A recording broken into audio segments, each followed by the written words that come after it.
திருவான்மியூரில் நடைபெற்று வரும் பாஜக மாநாட்டில் ஆந்திர துணை முதலமைச்சர் பவன் கல்யாண் பேசி வருகிறார். நேரடி காட்சிகளை பார்க்கலாம். One nation, one election is not an untested theory, but rather a return to a system that our country successfully implemented in its formative years. This was when we just got freedom.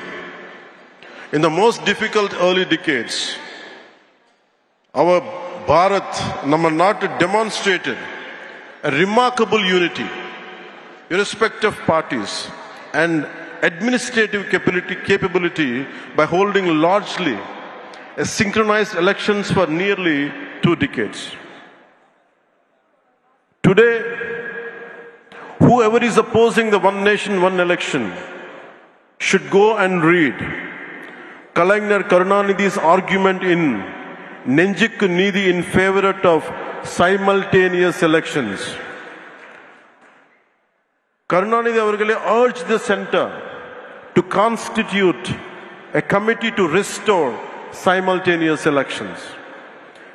That's what exactly is being done today. We are implementing, national leadership is implementing the vision of none other than Kalaignar Karunanidhi avargal, his dream, his thought. And it is strange and bizarre. We are trying to implement Ayya Muttavel Karunanidhi's proposal, and it is strange and bizarre. Ayya Muttavel Karunanidhi Stalin avargal opposing what his father has proposed. This is what we all should look into it. Every time, no matter in all these years, the last few decades, somewhere in the nation, elections keep on happening. We are losing focus, we are losing mandates, greatest wastage of expenditure, constantly big brick batting, constantly mudslinging from different political parties onto each other. Somewhere we have to put an end to this. One election is over, suddenly one more election comes. And we are getting tired of just because of looking at it. But the problem is about the development is taking a back seat. So I'll share a few examples to you. If young and resource-constrained India could achieve a system akin to one nation, one election for nearly 2 decades after independence, then what is preventing a strong, a prosperous and technologically advanced Bharat from implementing the same now? What obstacles stand in the way of embracing a system that promises greater stability, reduced expenditure, and a more focused approach to governance? Allowing our leaders to dedicate more time they can dedicate themselves fully to the progress and prosperity of every citizen. Consider a common scenario that happens in most of our states. Let us say an assembly election is held in a year. Later the state goes to the local body and panchayat polls in another 1-2 years' time. But by the time this ends, the preparations for Lok Sabha begins again. This creates a near continuous election cycle where political parties and the administration are continuously engaged in election-related activities. Where is the time for growth? Where is the time for stability? Where is the time for economic prosperity? For instance, if a state had assembly elections in 2021, local body polls in 2022, and in the national elections in 2024, the focus on consistent governance is inevitably diluted.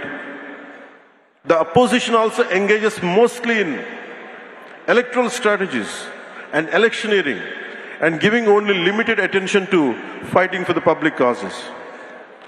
India is in a constant state of election preparedness. Political parties are almost in a campaign mode, and that is not a good sign of healthy democracy. On average, it is reasonable to say that the elections to the legislative assemblies of at least 4 to 6 states are held every year. With thousands of panchayats and municipalities across the country, elections at this level are a continuous process happening in different parts of the country almost every year. The ruling parties, instead of focusing solely on governance and policy implementation, ruling parties are constantly strategizing for the next election. In the election, ஜெயிச்ச உடனே அடுத்த எலெக்ஷனுக்கு prepare பண்றோம். Formulating populist measures and deploying their leaders for campaigns. This can sometimes lead to policy decisions being influenced by electoral considerations rather than the genuine needs of the people.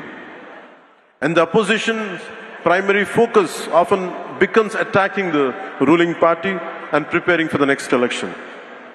Constructive criticism and collaboration on policy matters can take a backseat to political maneuvering and electioneering. And we are going for short-term gains for a long-term risk. And diversion of valuable government resources. Besides time and cost, election means for a huge administrative machinery and logistics, a large number of government employees, including civil servants, police personnel and teachers are involved in election duty, diverting from their regular duties, maintaining law and order, requires additional security forces and including army. We have become the most expensive democracy in the world. 2024 Indian general elections have emerged as one of the most expensive exercises globally.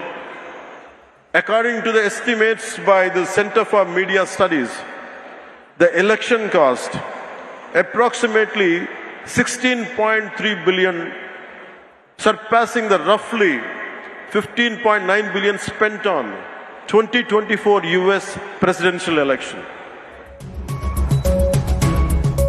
Chennai திருவான்மியூரில் நடைபெற்று வரும் பாஜகவின் ஒரே நாடு ஒரே தேர்தல் கருத்தரங்கில் ஆந்திர துணை முதலமைச்சர் பவன் கல்யாண் பேசி வந்த காட்சிகளை பார்த்தோம். விவரங்களை பின்னர் வரும் செய்திகளில் பார்க்கலாம்.